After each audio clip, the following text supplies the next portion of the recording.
Dynamic Host Configuration Protocol, or DHCP, is a way for DHCP clients to get IP addresses from a DHCP server. Now, DHCP has some inherent problems in it that allows an attacker to leverage to do harm to a network. But DHCP snooping allows us to mitigate against many of those issues. So let's talk about some problems with DHCP and how to mitigate it with DHCP snooping.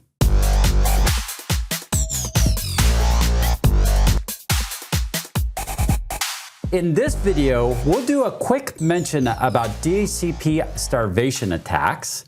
Then we'll talk about DHCP spoofing attacks and what a DHCP spoofing attack is. And then we'll wrap it up by talking about DHCP snooping and how DHCP snooping allows us to mitigate against DHCP starvation and DHCP spoofing. I've already mentioned what a DHCP starvation attack is in a prior video, but just as a reminder, it's when an attacker asks for more and more IP addresses to the point where it uses up all of the available IP addresses on a network. The DHCP server has no more IP addresses to hand out, so new clients that access that network can no longer get IP addresses. It's a type of denial of service attack. Now, two ways to mitigate it against that. One is port security, in which we already covered. It mitigates it because the DHCP attacker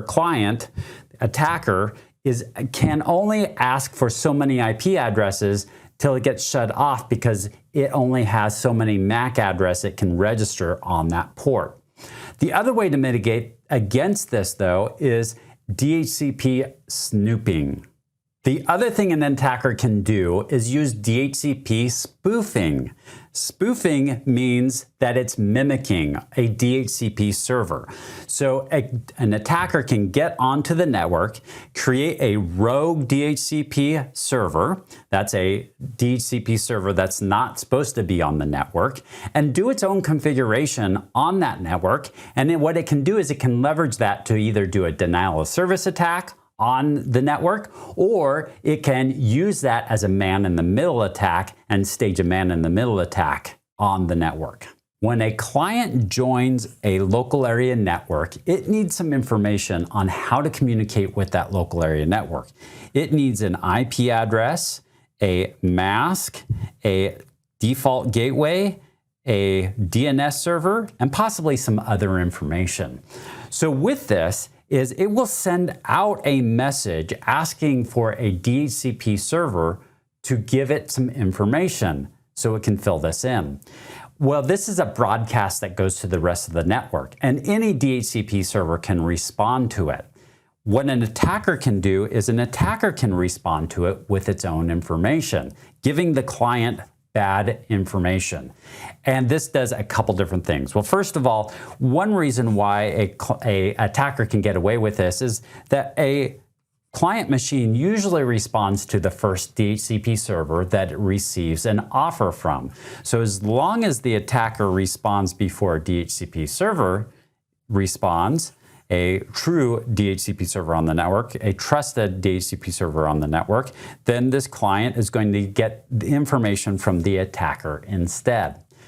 The attacker could give a wrong IP address, a wrong mask, a wrong default gateway, and that could all lead to a denial of service, giving it the wrong information, and now that machine can't connect properly to that network. The other thing it could do is it could give it the wrong default gateway or the wrong DNS. In fact, it could give it the DNS or default gateway of the IP address of the attacking machine. And then all of the packets that are destined for the outside world would go to this attacker right here, or all DNS queries would go to this attacker right here. And rather than the attacker giving the correct information, what it's going to do is it's going to be able to monitor that traffic that's going across it. So for instance, if it's the wrong default gateway, All of that traffic will go to this attacking machine. This attacking machine will go and get the correct information and pass it along, but is able to do a man-in-the-middle attack, seeing all the traffic that's coming across that network to that client machine. So that is DHCP spoofing. An attacker is mimicking a rogue, well, it's a rogue DHCP server on the network, mimicking an actual DHCP server to conduct either a denial of service attack or a man-in-the-middle attack. And the tools to use this really could be any DHCP server. In fact, I had launched a DHCP spoofing attack unknowingly on a network before. In fact, I think I've done it multiple times, where I've connected a router up to a network where it wasn't supposed to be handing out IP addresses, and it did hand out IP addresses on that network, causing problems on that network. So some of these could be just unintentionally, you have made a mistake on that network, made a configuration error on that network, and caused problems on that network. So DHCP snooping can not only attack those address the internal attackers that are maliciously going after your network, but even sometimes when it's accidental as well. So let's get into DHCP snooping and see what that looks like. DHCP is going to be what we're going to turn on in our network, so that way our network devices can start looking at messages, specifically DHCP messages, to find out if they should be getting rid of those messages or forwarding those messages. So in our example right here, this is our network, and we're going to say that this demo Pi 2 is going to be our DHCP server. And what we're going to do is we're going to take a look at how DHCP snooping will allow things like this DHCP server to send out messages and allow clients to request information, but also get rid of the illegitimate DHCP messages that are on our network. So one thing that we'll have throughout this process are trusted ports and untrusted ports. Trusted ports are going to be those of our devices that are going to be legitimate sources for these DHCP messages. So for instance, we said this demo Pi 2 is going to be, we're going to want this to be on a trusted port on this switch because it is acting as the DHCP server. So if we were to have this untrusted, it would block those messages, and that's not going to be what we want. So by default, when we turn on DHCP snooping, and we'll turn that on our switches, then what will happen is that all of the ports on that switch are going to become untrusted when it comes to DHCP snooping. And so then what we'll have to do is go back to the ports that we want to trust and mark them as trusted. When we turn on DHCP snooping on our network, one thing that's going to be created is a DHCP snooping binding database. It's going to be one of the things that's going to help identify whether frames that are going across this network, DHCP messages going across this network, are legitimate or not. It actually plays a pretty small role. It doesn't play a big role in identifying these messages. We'll see how that plays out. But we'll actually use it more when we do things like dynamic ARP inspection, in which we'll talk about in an upcoming video. So know that this is an important database that gets created, although it's not going to be huge when it comes to DHCP snooping. The DHCP snooping binding database is going to keep track of IP addresses, MAC addresses, and ports on each of the switches. And so it keeps track of what these messages contain with the IP, MAC address, and port. And if something doesn't jive, if something doesn't add up, for instance, let's say the MAC address and the port are accurate, but the IP address is not, or the MAC address and the IP address don't line up, if there is some sort of inconsistency, then it will allow it to identify messages that are not legitimate messages on your network. Here's a list of the DHCP snooping rules and how it's going to determine if it's a legitimate message or not. Now, first of all, what it's going to do is it's going to take a look at the port that it's coming in on and ask, is it a trusted port?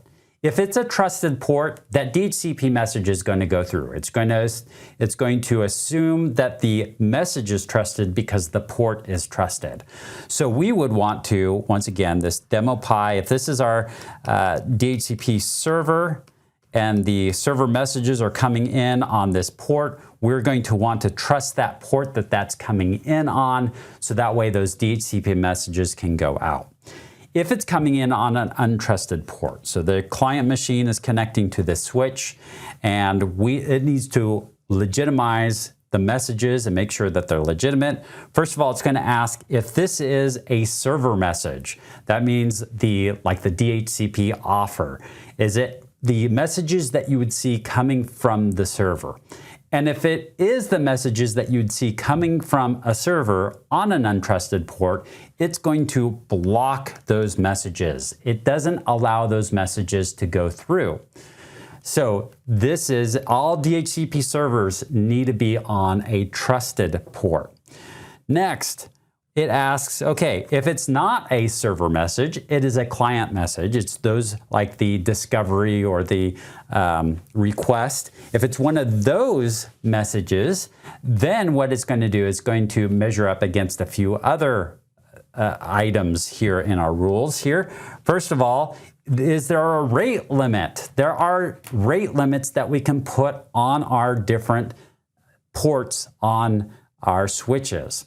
And what that does is it allows for a single client to not over ask too many DHCP requests, make too many DHCP requests, or to just overwhelm the network with all these DHCP responses in there.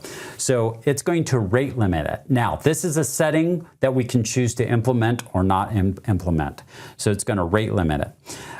The next thing is the type of message it is. Is it a discover or a request message as part of the normal requesting a IP address, or is it a release or decline and it's sending out release and decline messages? So if it's a discover or request, you know, the typical client is going to go out and make a discovery and a request for certain IP address information out there.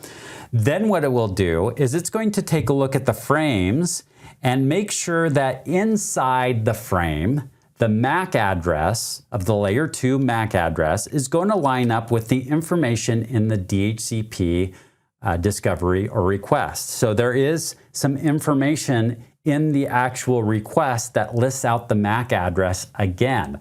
Does that MAC address line up with the frame MAC address to make sure those are the same? The specific field is the ADDR field right there. If you look at the communication with this DHCP process, that's a field that's in there, making sure that field lines up with the actual frame. So if those line up, then chances are it's more chances that that's going to be a legitimate request and not something that's illegitimate. The next thing is this release and decline. So what can happen is that if an attacker gets onto your network, it can make a release or decline for another client that's on the network. And if it were to do that, then you would get some sort of denial of service attack because this client could no longer access that network if that information is handed out to another device on the network. So in this case right here, if it's a release or decline message that's being sent out from the client, then it's going to match it against this DHCP snooping binding table. And that's where that table comes into play, is if it's a release or decline, it's going to take a look at that table and then make a determination. If it doesn't line up with the information in the table, then it's going to say this is not a legitimate request, and so we're going to drop that frame and that we're not going to forward on that frame. Now, once again, DHCP snooping is looking at DHCP messages. So it's mitigating attacks against DHCP messages and DHCP vulnerabilities specifically. Although we are once again going to take a look at that binding table when it comes to that's going to be utilized in some other type of attack mitigations as well. So we've covered the attack of DHCP starvation and a couple ways to mitigate against that. We've also covered what DHCP spoofing is, and really the answer to guard against DHCP spoofing is DHCP snooping, that ability to take a look at messages, the DHCP messages that are coming across your network equipment, and then deciding whether it's going to ditch it or whether it's going to forward that traffic on.